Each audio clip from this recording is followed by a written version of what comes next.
בוקר טוב, ומה אתם בוחרים כל בוקר מחדש? בוקר מחדש. אתם יודעים, כשמשהו נלקח מאיתנו, כשאנחנו מאמינים שילקח מאיתנו באמת, פתאום אנחנו רואים את המקום שבו הדבר עמד. הריק עוזר לנו להבין את המהות של הדברים. זה קורה כשאנחנו מאבדים עבודה, חפץ או אדם אהוב.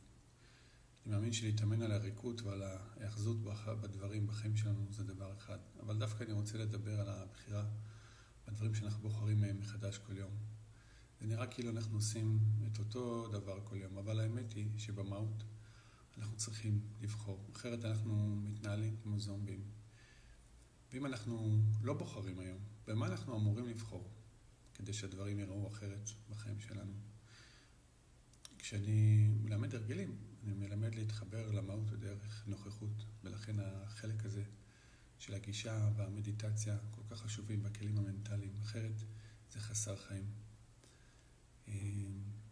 כמה רגשות אתם מדחיקים, כמה אתם מרגישים, כמה אתם מסתתרים מאחורי טייטלים.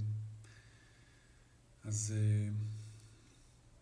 הרבה מאיתנו הפסון הרבה יותר חשוב מהמהות, הנראות, מהתחושה. בוקר מחדש. אתם יודעים, כשמשהו נלקח